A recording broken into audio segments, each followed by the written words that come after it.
Thank you for joining us for episode 68 of Project Geekology. This week, we're going to be covering something a little bit more unconventional than what we usually cover. We're going to be covering Mean Girls, but I feel like it's very relevant because it is something that was very popular and it kind of blew up, and it's an interesting phenomenon, and this is something that Dakota and I have seen throughout our lives, so I thought it would be cool for us to actually cover it in light of the most recent version of New Girls that came out. But yeah, I am one half of your host, Anthony, and joining me as always is Dakota, and this is going to be very fetch, guys. So I hope you are ready to talk about Mean Girls. I just want to correct you, Anthony. You said New Girls. Did I say New Girls? You just said Mean Girls at first. You said New Girls later on. So we'll let it slide. Everyone in the chat knows what we're talking about. Yeah, well, isn't it technically the new Mean Girls, like the New Girls? So technically, yeah, there's the new plastics. What's funny is that in the original movie of, the 2004 movie, which is now 20 years old, which is crazy. It's going to be 20 years old sometime this year. It's April. Like at the end of it, in April, okay, so it's very, very close. At the end of it, they have like the new plastics or the new Mean Girls that are coming into the high school. They're going to be the new alpha Mean Girls in the school. And so you kind of, I don't think anyone was really expecting a hard sequel to the original. I don't know if there was any straight to DVD ones, but there is. There's a okay. straight to, I think there's like straight to streaming. It's like Mean Girls 2. I had no idea that. Yes. Okay, I had seen that one. I'm a little like curious, but like scared. It definitely embodies that straight to digital energy. Oh, excellent. Okay. Well, I will probably never watch that, but I'm happy it exists, and I'm happy for you guys to like it. But so we're gonna have a Mean Girls timeline in the future. after this movie, after the 2024 movie, I do not think that is possible, because it's literally the exact same movie, just 20 years later, and with a little bit more music. But we'll get to that in a bit. Yes. In a bit. Anthony, what have you been up to these past few weeks? Well, I went to go see the new Mean Girls, and that's where we kind of came up with the decision to actually cover it. But there's this game that just came out, and it's been really, really controversial. It's been kind of making waves. I have a feeling I know what you're talking about. Keep going. And so, yeah, the game in question is actually called Honkai Star Rail. No, I'm just kidding. For those of you, none of you are watching my face. I reacted like viscerally, like, what the heck is that? That's an actual game, though. I believe you. It's made by the same people who made Genshin Impact. But I had to mess up your anticipation. The actual game that I'm talking about is called Palworld. Yeah, that's the one. So Palworld, it's made some big controversy, mostly because of the fact that a lot of the creatures in it look like Pokemon. It's like Ark Survival, but with Pokemon instead of dinosaurs. And the gameplay is very similar to like Genshin Impact and maybe Breath of the Wild.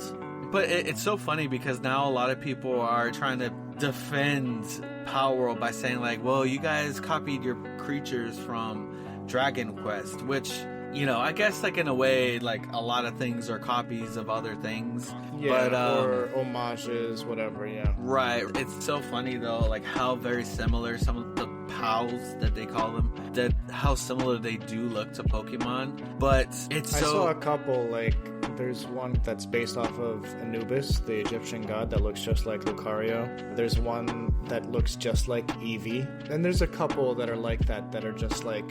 Right, there's one that kind of looks like Latios or Latios, one of those. Maybe like a mashup of both. But it's really made controversy. I mean, there's even people that are going into making it seem like the Pokemon models fit exactly with the Palworld models, but then it actually was, I guess they kind of found out that that person that made that video actually exaggerated it. It's so crazy. But outside of the controversy, it is fun.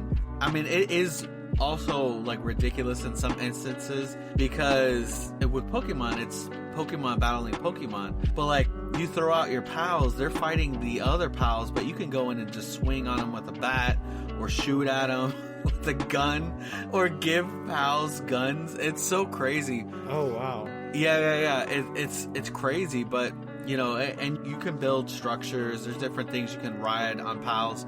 You can even use pals as like weapons themselves. Like one, you can get this harness for this like fire breathing one that you get in the beginning, and kind of use it as like a flamethrower. It's so crazy. Yeah. I had heard that someone had already modded like Pokemon into the game, and Yes.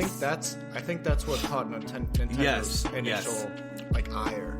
Yes, But- at first they kind of really weren't batting an eye at them, but when somebody actually went in, And somebody did a pretty went good in, job.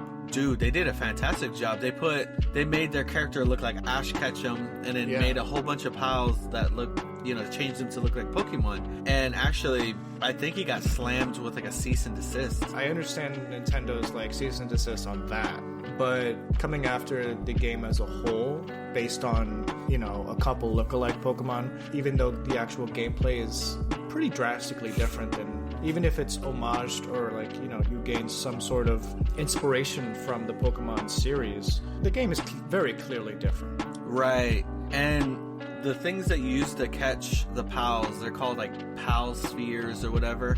You can actually like catch people with them. Oh, excellent. So I'll be downloading this game very soon. dude, it is pretty funny. And I mean, you could play with friends, you know, you can create a server and just mess around with friends and stuff. Have you It's- played? Have you played?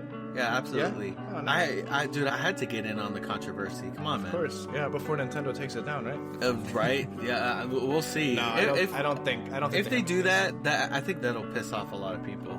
I think that would be like a really bad PR move for Nintendo. Oh yeah, it'll put them in like, I mean, It'll make them look like the big kid, like kind of kicking dirt in the face of a little kid, you know? kind of like a couple years back, Blizzard was in a lot of like deep water. Yeah. They're still not out of it. If you do that in like the age of social media, where people are very pro little guy, it's gonna be bad. It's gonna be Absolutely. We'll have a Blizzard situation happening all over again. bad. Yeah, Nintendo.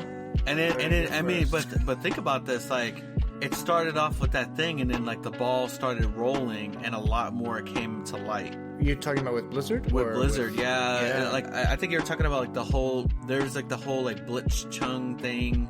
Yeah, where I'm talking. Yeah, they had the whole Hong Kong controversy. Hong Kong thing, and then that really pissed off people, and then a whole bunch of employees came out and were saying, you know, that it was like frat boy culture and that they weren't being treated well. So it really just was a ball that just kept on rolling downhill for them. And so I don't know if Nintendo's got something that they gotta hide, but I don't know if you want to put any scrutiny on yourselves. Well, Japanese culture is very different in that respect. Like, coming clean about company policies is just generally not as common. So I don't think it would have that kind of, you know, snowball effect. But, you know, it is 2024. Who knows what would happen with something like that.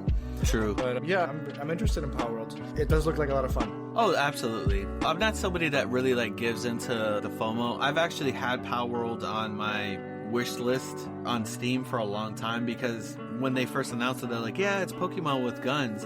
I said, dude, this sounds absolutely ridiculous. I'm in. That does sound great. What else have you been up to?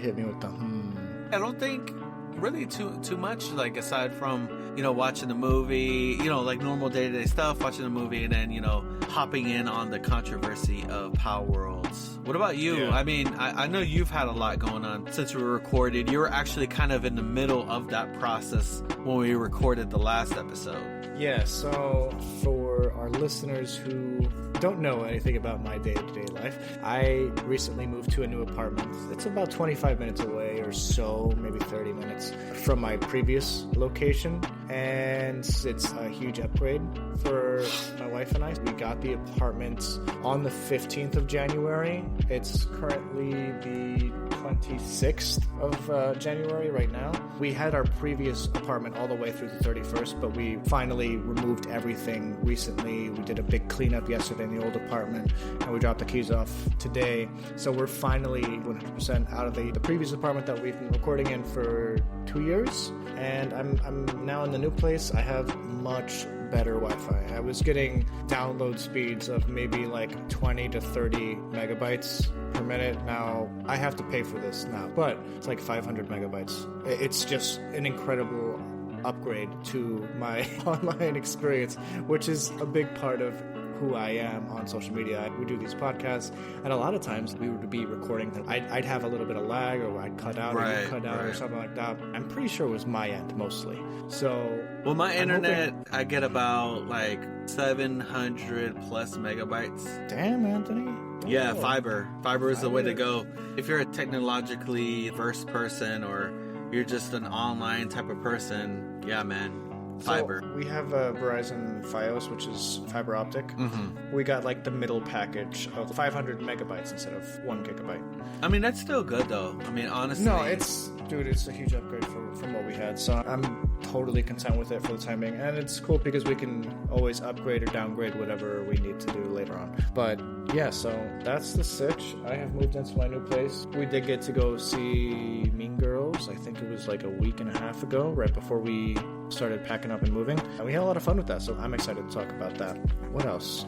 I'm currently working on my next big timeline project, which is like the Monsterverse, so Godzilla, Kong, Skull Island, that whole universe of kaiju monsters, titans, whatever. So I'm excited to like get in on that. We just finished Monarch Legacy of Monsters. I don't know if you ever watched that, Anthony. No, I had never gotten to watch it, but it is something that I'm somebody that has a long list of things to watch. Yeah, like I said, whereas your thing is movies and TV, mine is like video games. You know, that's why, you know, while you're watching Monarch, I'm over here playing Palworld. He's embroiled in a like multi-company controversy. I know, for real controversy. Nintendo's trying to attack everyone now, just swinging wildly. But yeah, no, I really, it is something that I want to watch. I heard it's actually pretty good. Yeah, I mean, a little brief review on my end is I really like the way that it wrapped up. There was the first couple episodes are really strong. It has like 3 or 4 episodes right in the middle, and then the last episode really picked back up again. My biggest complaint is that, without getting into spoilers, is that every character in the show had an episode where they just wanted to quit, and then the rest of the team had to be like, no, we've gotten this far, we gotta go a little further, we gotta go to the next checkpoint. And it basically was that every episode. You know, like, they would get to the next checkpoint, they get to a new, like, I don't know, an airport, or like a desert, or they're in like the Arctic, and they'd just be like, I can't do this right now, I gotta go back to school or something. And then the rest of them would be like, no, we're almost there, we gotta find your dad, blah blah blah. So it was like that, but for literally every character in the show. They each had their little moment of like, I don't want to continue, and then the rest of them had to like lift them up or find them or like save them somehow. Yeah, it was a lot of that. But I will say that the actual timeline of the Monsterverse films is really well explored. I think that they did a really cool job of bridging the origins of the Monarch organization that like studies these giant creatures, like dating back to the 40s and 50s when the nuclear tests were starting to happen, and the modern day stuff that happened with post-Godzilla in 2014. So that was really well orchestrated, and something I'd like to talk more about in the future of our show here, if you're interested. Oh yeah, definitely. That'd be cool. I definitely would be interested in covering more of the Monsterverse stuff. We covered Godzilla. We did Godzilla 2014. 2014. Yeah. So I think it would be really cool to be able to actually go back and explore more of that. Let me ask you a question. Did you ever see the new Godzilla movie that's out in theaters right now, Godzilla -1? I did not, but I heard it's really good. That's a CG one, right? It's CG? No, I mean, there is computer graphics in it, but like... Oh, it's live. Like live. It's a live action. Oh, okay. I thought it was CG. No, because it's all live. I think it like Square Enix was involved with it. Oh, I don't know. I don't know too much about it. I haven't actually seen it yet, but I've seen plenty of footage from it, and I've heard it's probably the best Godzilla movie ever made. Really? It's the first Godzilla movie to ever get a nomination for like an Academy Award, blah blah blah. So that's crazy. It's also the highest grossing Japanese movie in American cinemas, in North American cinemas, which is a huge feat. It's surpassed like 100 million gross in America alone on like a shoestring budget. Like I think they spent like 10 million on it. 10 to 15. 10 million? Dude, that's tiny. And it looks beautiful. It looks beautiful. So it's a Japanese live action movie, but it's like it takes the story back to World War II, like when Godzilla first shows up, and like it's a war ravaged country. But anyway, I actually haven't seen it, so I don't want to talk and say something right. And then just someone has pronounced it correctly. I'm hoping to watch it this weekend because they're re-releasing it now that it has a little bit of Oscar buzz. They're re-releasing it minus color. So it's Godzilla -1 minus color. So it's in black and white, but like more saturated, and it looks like a old film. So I'm gonna probably check it out like that. Nice.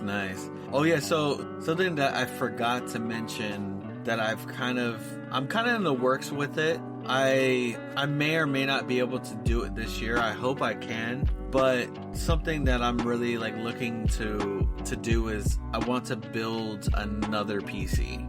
Like I think it's time for me to actually like upgrade, go kind of like a massive overhaul. The PC that I have it's 7 years old, or it's going on 7 years old. Yeah. And it still works very, very well, but the age is starting to show. It's kind of, its age is breaking through the cracks. It's slowing down a little bit more. It takes a little bit longer to boot up, although let me tell you, it's still faster than a lot of computers that you might use at like work. Mine still like blows those out of the water. But now I'm starting to notice that with some of the newer games, it's starting to run some of them on high, where it used to run on ultra on everything. Now it's not running on ultra as much anymore. It's running on high at best. Usually maybe medium, some games that are a little bit more graphically intensive on low, but it kind of ranges. It depends on how graphically intensive the game is, how old the game is. But I mean, that's just the nature of the beast. Games kind of just scale up. I mean, the graphics card that I have is a GTX 1080. We're all the way up to 4080, 4090. Yeah. We're several generations up, and so I've kind of been planning that out. Dude, I use my computer for everything. I know you feel this. I mean, I know that you're more on the Mac, but I guarantee you that if your Mac was starting to slow down, it was starting to bog down, that eventually you would look into upgrading. That's just the nature. We'll be back after a quick break. I hate talking. Do you love talking about any topic and are never frustrated during conversations? Then I Hate Talking is not a podcast for you. But if there are topics that you avoid, then listen to I Hate Talking. Do you know the definition of every word others use? I Hate Talking is not a podcast for you. But if you are curious about the definition and historical usage of words, then listen to I Hate Talking. Do you know about current events and other random topics? Then I Hate Talking is not a podcast for you. But if you enjoy conversations on a variety of topics, then listen to I Hate Talking. Listen to I Hate Talking wherever you get your podcasts. Episodes drop every Thursday. Listen, like, and follow I Hate Talking today. My next move is definitely to build my own PC because Macs are just way too expensive. Like, I'm using an iMac right now to talk to. Right. If you use that amount of money on a new iMac towards a new computer setup, like a PC setup, it's going to blow the Mac out of the water. So tell me how much it would be to get an iMac today. I'll look it up right now. iMac, I think it's 17-inch, 2024. Or no, 27-inch. It's 27-inch. Okay, so they're actually not selling the 27-inch anymore. But basically, it would be somewhere in the range of $1,500 to $2,000. $1,500 to $2,000. Yeah, definitely. So I would say you could get a solid, I would say mid-high range to high range PC, getting closer to 2,000. The one that I'm planning out, and like I said, it all depends. I'm trying to budget. I'm trying to shop around. It's not going to be right now. I probably will wait a little bit closer to income tax time, but it's looking closer to maybe 22. Okay, so that's right around what I would spend on new. So 22, it's gonna give me, and that's just because of the build on a build. You could go more expensive with the PC. Of course, yeah. Super, more like $4,000, $5,000, $6,000. But with what I'm going for, I'm gonna have 64 gigabytes of RAM in it. I'm looking at a 4070 Ti. And then they released a new model of the Ti called Super. So I'm looking at that. I'm thinking about going AMD rather than Intel, but I'm still trying to do a lot of research. I'm looking into bottlenecking so that, I can get the maximum performance I can get. What's funny is that like you're using a lot of acronyms and terms and different names that I have no idea what you're talking about, but I'm like, wow, that sounds impressive. Okay, so AMD is just like Vehicle. so everywhere, you know, a lot of people have heard Intel. They come out with the CPUs. Sure. Well, there's one called AMD, which is like, you know, Intel's really good for gaming.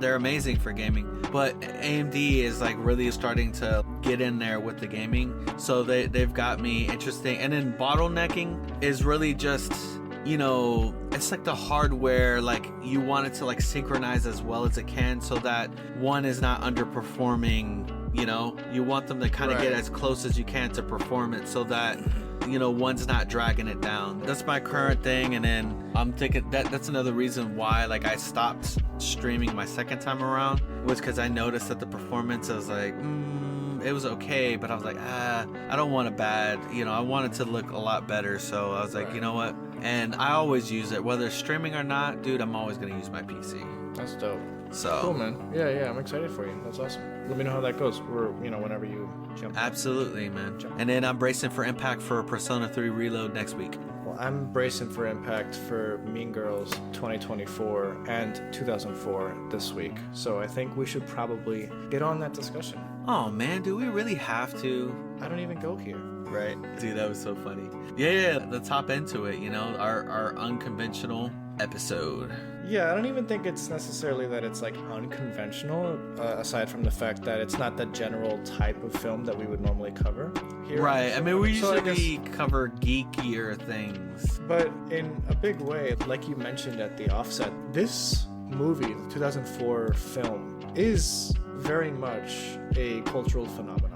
Something that has become part of the zeitgeist of our day-to-day lives. In some instances, there are some lines that you could say in passing. I would immediately connect that with Mean Girls. So I think that's a very powerful thing and not something that most films can ever attain to. The 2004 film was so iconic. I'm just going to read over the cast just because it's incredible. Lindsay Lohan as Katie Heron, Rachel McAdams as Regina George, Tina Fey, who also happens to be the same character, Miss Norbury, in the new film, Amanda Seyfried as Karen Smith, Lacey Chabert as Gretchen Wieners, and the list goes on. But Lizzie Kaplan as Janice.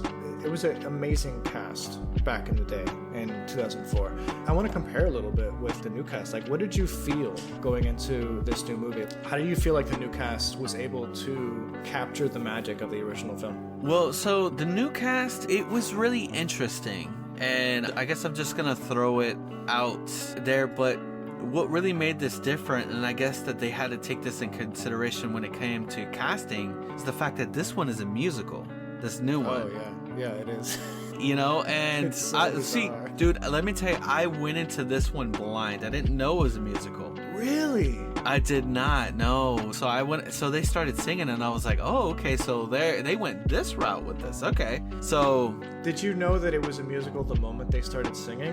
Or was it like by the second song you were like, by the okay, second this is- song, and I was like, okay, yeah. Okay, all right, cool, interesting. So the one thing that I'll say about the older one is that Lindsay Lohan, especially in that time, had this like, you know, with like the very basic makeup that they gave her like in the beginning, you could tell that she still had like this like natural beauty to her. So the social awkwardness wasn't as convincing as with this newer girl. Whereas like, you know, even with this newer girl, she had her own natural beauty, but I feel like she was able to play socially awkward a little bit easier.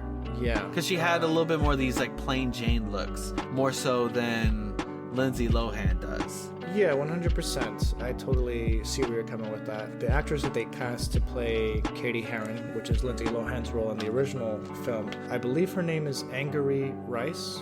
Angourie. I actually did not look up how you pronounce that, but it looks like it reads Angourie. So if I'm miscorrect, I'm sorry.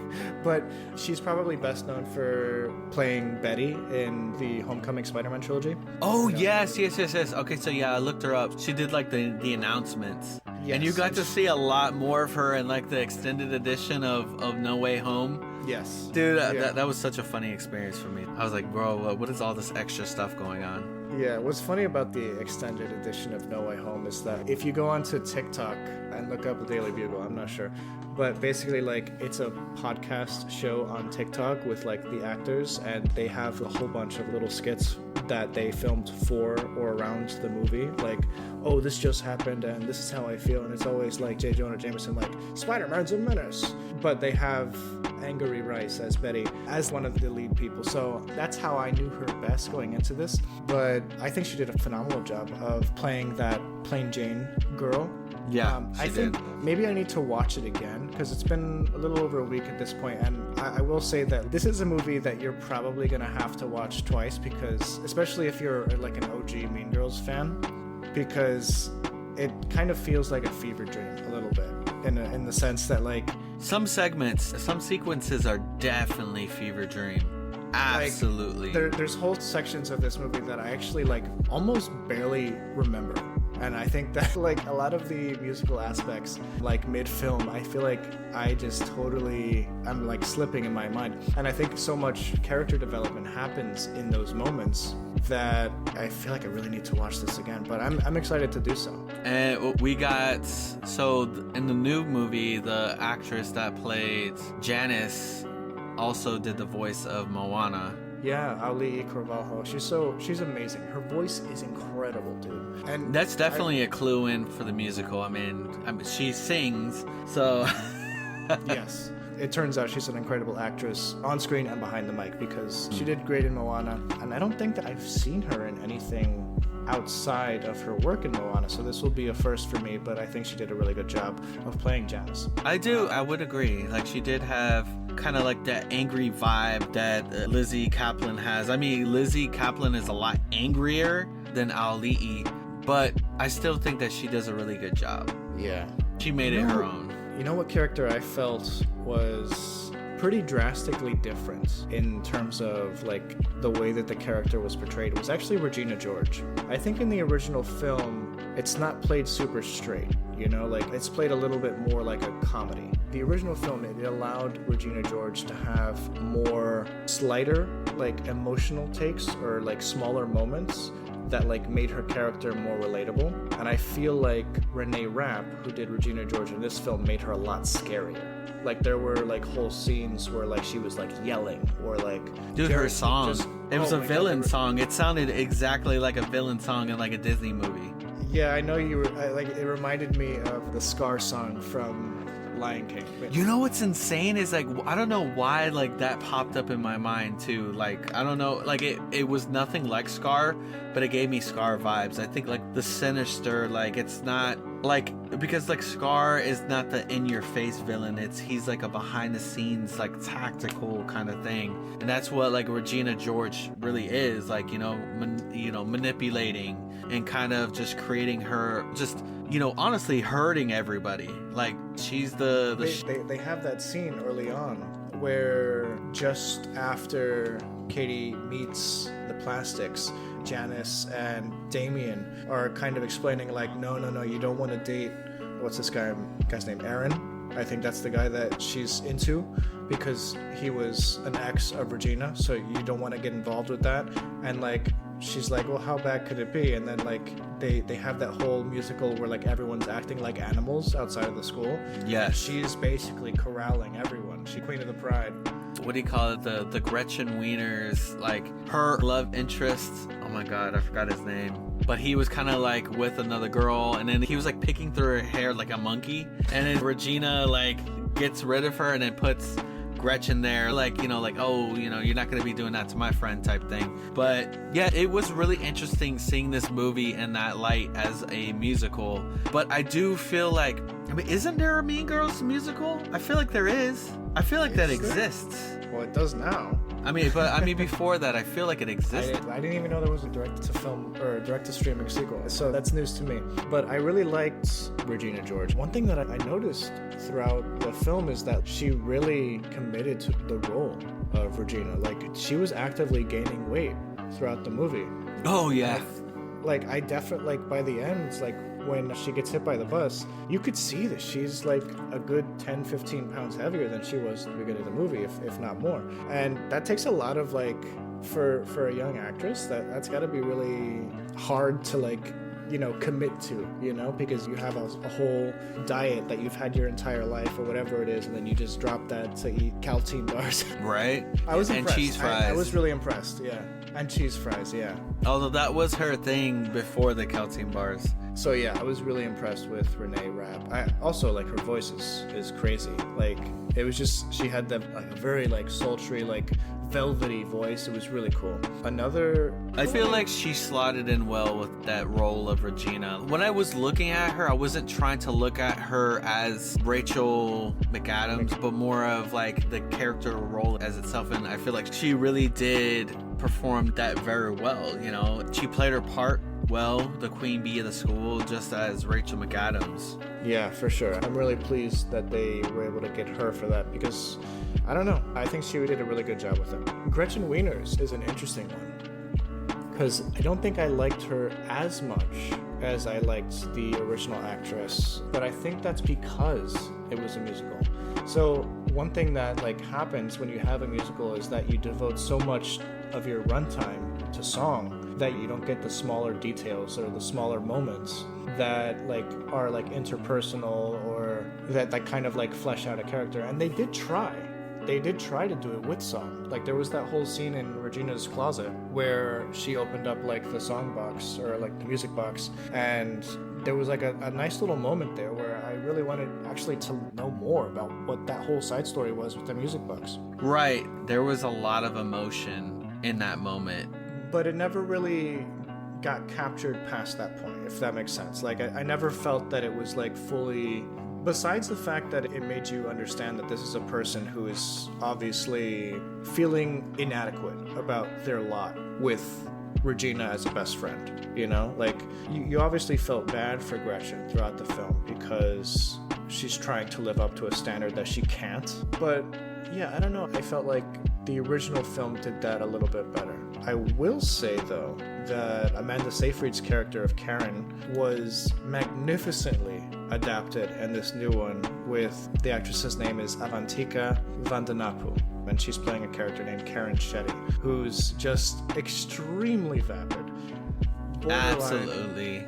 Borderline like 50 IQ, if that. And it's amazing. Yeah, she does play that character very well. It's and dude, like, let me tell you, I was belly laughing, dude. I was like, and just in the theater. Like, I don't know how she does it, but she has this blank expression that like it looks like there's nothing going on in her head at all.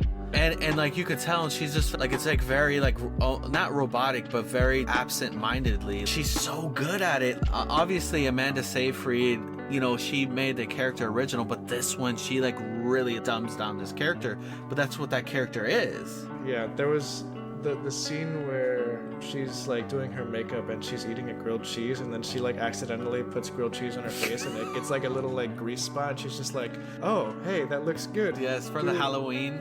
I was belly laughing. What was the line in the song? It was so funny. That like the song that she was talking about femininity being about, you know, being able to be whatever you want but sexy. And the scene that I love, it was just like, oh my gosh.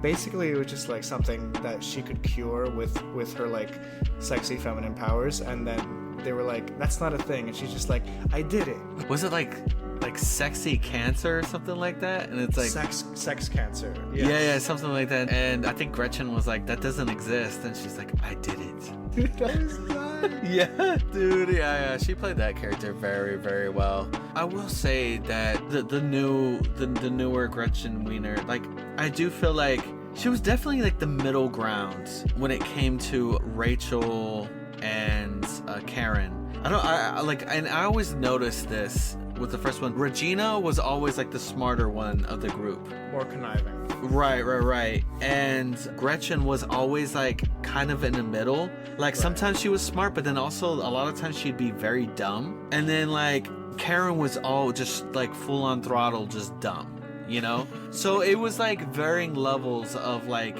intelligence. And so I felt the same thing with with it. And she played that character in this what's her name? The new Gretchen? The actress? Yes. Her name is, I'm looking at the cast list right now, so I don't know this off the top of my head, but her name is B.B. Wood. Okay, B.B. Wood. I still feel like she does that character well, even though this newer one's a musical, and I think they tried to do more with her, but I guess for the sake of time, they just weren't able to. She does get that, the kind of caught in the middle, that jealousy when everything kind of starts to come to head, and Katie Heron is it's seeming like she's edging out Gretchen for best friend, Yeah. Another character that we haven't spoken about yet is Janice's friend, Damien, the one that Katie first befriends Janice and Damien. Damien is just like this extremely flamboyant, like the gay friend, that is just so classic in these movies, and dude, so funny.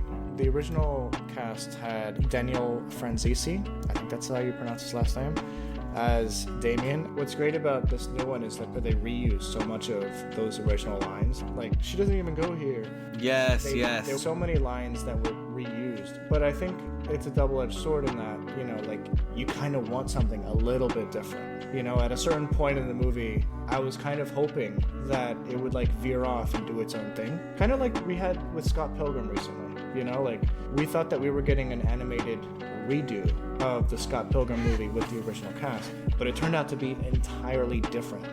Scott Pilgrim literally dies in the first episode, and then it's about the rest of the cast trying to figure out what happened to him. That was right. Really cool. That was a really cool, redoing of Scott Pilgrim, and I was kind of hoping a little bit of that would have bled into something like this Mean Girls 2024 redo. But it was literally beat for beat the exact same.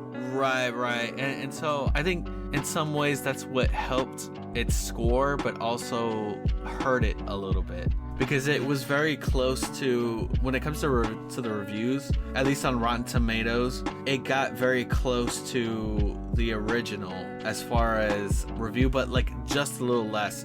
And that's probably why, is that maybe some people were hoping for a little bit more, but it wasn't a one-to-one, obviously, because it was a musical, but there was a lot of story beats that it was almost not almost, but it was the exact same thing. I do like that they expanded a little bit more about Katie's time in Africa. Yeah, I agree with that. I like that they actually did show her, spend a little time, even if it was just a couple minutes in the beginning of the film, of her time in Africa. So it was a little bit more believable than just very beautiful Lindsay Lohan showing up. I'm from Africa. But yeah, so yes, I agree with what you're saying. The musical did add enough of a difference where this was worth it, but I was hoping for just a little twist. I think that would have been really, by the end of it, where, she wins, the spring fling queen thing, and she's, breaking off pieces and handing it and throwing it into the crowd. That was literally, at that point, I was just man, this is beat for beat, literally everything that happened in the original movie. With certain changes, there's some really good changes in this that I think are good for the times. In the original, the burn book, Regina Xeroxes all the papers and makes copies of all the pages of the burn book and releases them into the wild. But in this one, she just drops the actual burn book and has people, disseminate all the photos within it amongst themselves like people would do today. I think that's a very clever way to redo that. Yeah, the fact that everything was current with the time, with social media, the TikToks and everything. What was up with Megan Thee Stallion, showing up a couple times randomly? I was so confused. Just she doesn't go. They, just needed that one random rapper in there, Yeah, I mean, I was telling my wife the other day, it seems like Megan Thee Stallion will say yes to everything, because she's in so many commercials, she's in so many little things. She was in She-Hulk for that one episode. Oh yeah. She's just kind of everywhere. So I think it's funny. But anyway, yeah, I digress. Ultimately, I think I really liked the movie. I left the movie with a smile on my face. I was just hoping for a little bit of a different story than, the one that we're all very familiar with if you've ever watched Mean Girls, basically. Right, which I would say a lot of people have. Something that we didn't even talk about is our experience with Mean Girls, because 2004, You know, you and I, we weren't teenagers quite yet. We were preteens. You know, this movie is out of our wheelhouse. We were like, what, 12? Yeah.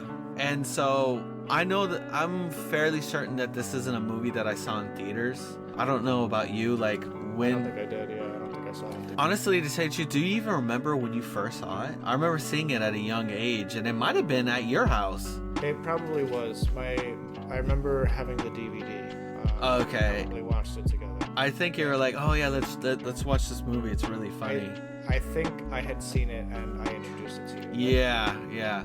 It had to have been because I'm like, this is definitely out of my wheelhouse. I either saw it sometime on TV or Dakota showed it to me. I was trying to contemplate on the drive home. I'm like, dude, when did I watch this movie? I remember watching it years ago when I was younger. Like, I remember seeing it, you know, before high school.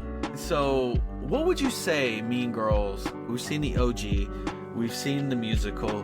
What makes this movie so successful? Why has it lasted this long? So it's considered an SNL movie.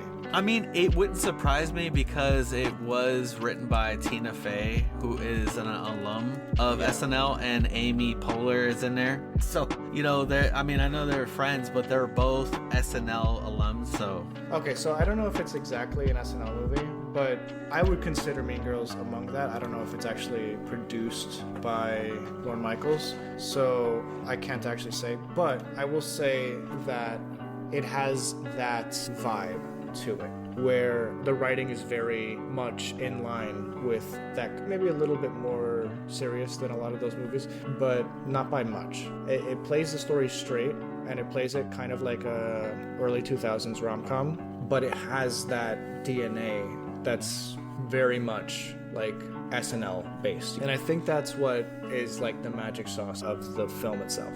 Right, and the thing, because I feel like that era, you know, the early 2000s, we got a lot of teen movies, man. So many high school movies, so many college movies. Like, I mean, like everything all the time was high school, and they were all raunchy. This one wasn't. Right, yeah. It had like moments of... It had moments... that edged into that, but it was more innuendo than anything. Right, like it wasn't...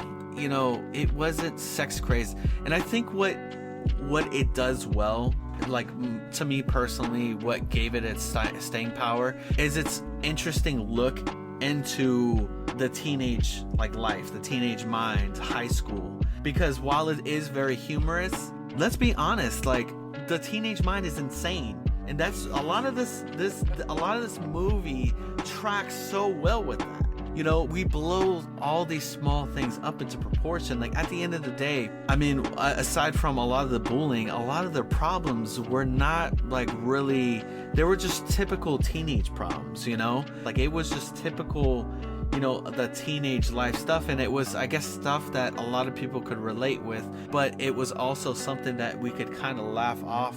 So I think it's like, you know, if you're younger and you're watching this, you're like, oh my God, like this is totally true.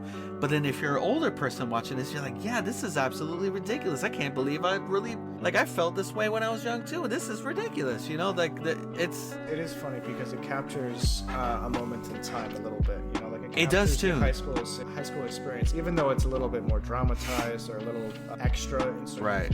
You know that there were cliques, whether it was like vocalized, you know, whether it was vocalized or not. You know that you don't sit at that table, you sit at this table. You know, that's just the way it was. Right, dude. It was always like no matter what, like it was. You know, the drama kids would always hang out with each other, the band kids, because they're all in classes together, you know? So or like you had the self-made cliques, kind of like what Janice and Damien were, where it was just you know, a group of friends that you guys weren't specific to any group. It was, you guys were just your own group, you know? Yeah. I think more often than not that like I was in those cliques where I just kind of like fell into a group of friends, you know. Right, yeah. For me, I was never that person that really had subscribed to that because I hung out with the nerdy kids. I also kind of hung out with some of the skater kids. You know, I had You know, I had some like drama, or well, not drama classes, but I had like a stagecraft class. So I got connected with some of the drama kids. So it was just kind of like I really just connected with who I vibed with rather than who they were as far as social hierarchy. But I still dealt with my stupid, ridiculous high school stuff, though. Homework and whatnot and failing stuff.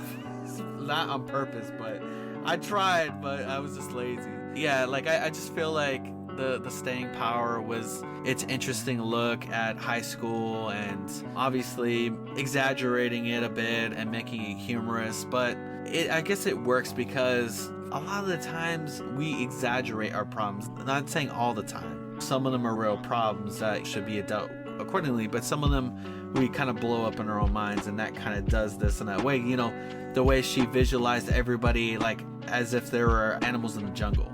You know, Katie Heron. Yeah. That's what I thought was really interesting, and I thought it was cool that you suggested to cover this because, like I said, while it's not like, you know, Marvel or Star Wars or books within the normal wheelhouse, it was a big cultural phenomenon. It really grabbed a whole group or like a time period or a group of people, and I'm pretty sure that there's still younger generations that are watching it. And it does capture a time because, I mean, look at the technology, man. Look at the phones they had. Look at the things that they used. So it was really cool looking back and seeing all the flip phones and whatnot. Yeah, it's an interesting little time capsule. I love stuff like that because the high school experience has changed in certain ways pretty drastically. Like, all kids nowadays use a laptop in class. We weren't allowed to have that in class. Bring it in. Yeah.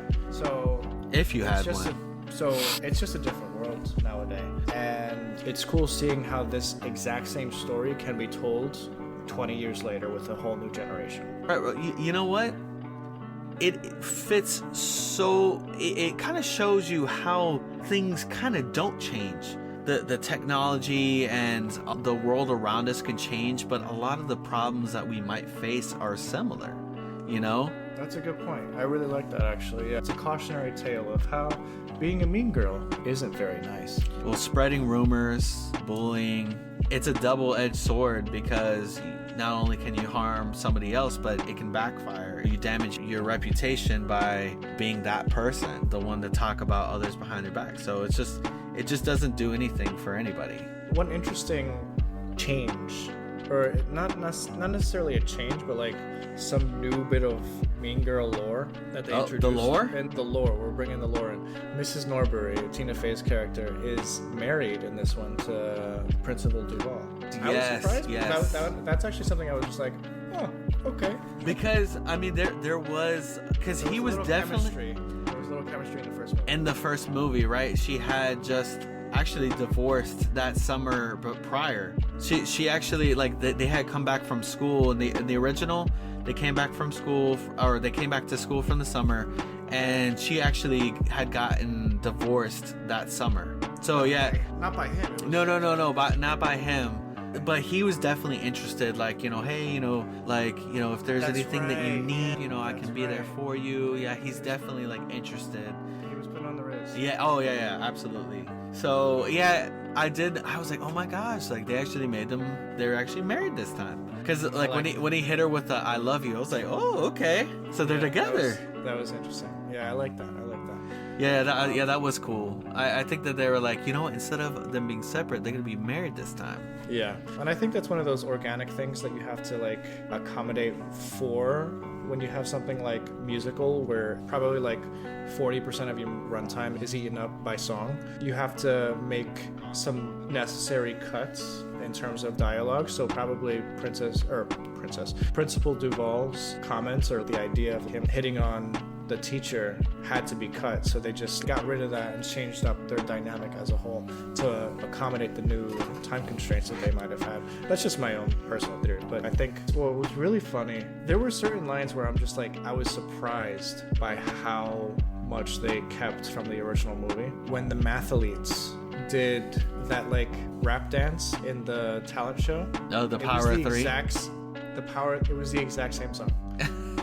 What's funny though, It is so funny. I was laughing. I watched the original recently, and yeah, dude, it's so funny. what amazed me was I haven't seen this movie in probably over a decade. Like, it's been a very, very long time since I've seen Mean Girls. So watching this movie and hearing that song from, you know, when I was a kid, basically, watching the original Mean Girls, and I was just like, that's literally, they got away with bringing back the exact same rap. So I thought that was really funny. Talking a little bit back on Principal Duvall, they actually kind of scaled him up. Like when he talked about his time in teaching, in the old one, he had been an educator for like 14 years, but in the newer one, it was like added time. So I think it was like it was like 20, it was either like 24 or 30 years or something like that he had said, like, you know, I had been an educator for this amount of time for this to happen. And then they changed his line when he went to go break up all the girls fighting.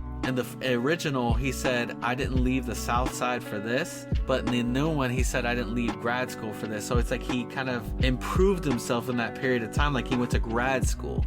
Oh, that's cool. There was one line where I noticed, or I think I noticed, I might be incorrect here, when they had the Mathlete tournament and Lindsay Lohan was like the conductor. That was a surprise. That was nice to see her. Yeah, wasn't that crazy? When they had the sudden death thing, she said, this has only ever happened once before. In the original, if I remember correctly, I haven't seen it in a while, you might have to correct me or someone else might have to correct me. I believe in the original they said, this has never happened before. Yeah, I'm pretty sure you're right. That is like it's never happened before, yeah. So this is, yeah. It obviously, like, it can't possibly be the same timeline, but like it's clear, like, they make nods. This has happened. Yeah, they make nod to something that happened in the past. So I thought that was really fun. Yeah, there's definitely been, so in the newer one there were some homages to the previous. Yeah, you go, Clint Coco. All right, we should wrap this up. No, man. I'm actually having a fun time talking about this. I know. It's so wild because, you know, coming into this movie, I'm like, man, what can I really talk about this to recover an hour's worth of podcast? But it's crazy because once you start talking about it, just so much starts to flood your mind. Yeah, I was honestly really impressed, for the most part, for all the songs that they were able to push out. I think that they really did a fantastic job with set design. Everything felt very real. If I had one comment that was like super negative but could have been better, I think they miscast Jenna Fisher as her mom. I just didn't feel like there was that much chemistry between the two actresses. Katie Heron's mom is Jenna Fisher. Right. But other than that, I think I liked everything. I really enjoyed the film. I can't wait to see it again. Do you think that, like, you just have her, Jenna Fisher, so stuck in your mind as Pam Beesly? I think a little bit, yeah. The other thing is, her character was very similar to like a Pam Beesly. Yeah, it was very demure, very like coddling in a way. Yeah, I could see Pam Beesly still in her performance. Maybe that's what I was thinking of. It's gotta suck for actors and actresses who get typecast. Yes. So you can't break out of it though. Your boy showed that you can. Robert Pattinson. Yeah, that's a good point. Daniel Radcliffe has had some pretty good moments outside of Harry Potter too. Emma Watson has probably had the best career of the three of them in terms of like getting big roles. I don't want to throw any Any last words about Mean Girls, old, new, both? I think this movie would have done better if people realized it was a musical. Hollywood has learned kind of the wrong lessons when it comes to musicals since The Greatest Showman underperformed. Which is sad, because I actually really enjoyed that. It's a good movie. But it's because of that, trailers are no longer advertising that this is a musical. Like the Willy Wonka one that came out recently with Timothée Chalamet as a young Wonka is also a musical. It's not advertised as such, but it is. So it's interesting that we kind of live in that time where like certain truths are suppressed to try to boost box office viability, but I feel like those truths would probably boost this movie a little bit better. I don't know. I might be wrong. I'm obviously not like an analyst in that respect. I get what you're talking about. It's funny that you bring up the Wonka. Though, like, I feel like going in to see Wonka, you should kind of expect it because the original Willy Wonka the Chocolate Factory had a lot of music in it. There was a lot of singing in it. This is much more of a musical. Oh yeah, I know that one's much more of a musical, but it works really well. And when it hits to the point of the movie where like you hear pure imagination, like you're waiting for it. I haven't seen the new movie yet. Dude, you got to. Yeah? Okay. Yeah. I enjoyed it. I thought it was pretty good. I really think that Chalamet does a really good job at playing a young, kind of bright-eyed Wonka. All right, I have to check it out. Anthony, do you have any last words about Mean Girls? October 3rd, but not really. That's another line that I was just like, oh wow, they actually used the October 3rd. That's Mean Girls Day, you know. I love that part. You know, I know we're like keeping talking. I love that the song and the newer one that Katie sings about Aaron Samuels, and then there's just like that moment where she's like being pushed in a swing in the middle of class. You know what I'm talking about? Yeah. But honestly, if you're a fan of the old one, and if you're somebody that enjoys musicals, I do think that this movie is worth checking out. It does obviously do things to make it current with the times, but like Dakota and I have been saying all episode, it follows pretty much the exact same beats as the original, so it's hard not to like. Yeah, some things it gets better, some things it doesn't get just right. But, you know, it's very much Mean Girls. You know, if you like the first one, you're going to like this one. That's just how it is. All right, guys. Thank you so much for listening to us here for our 68th episode of Project Ecology. We'll see you in the next one. All right. Bye.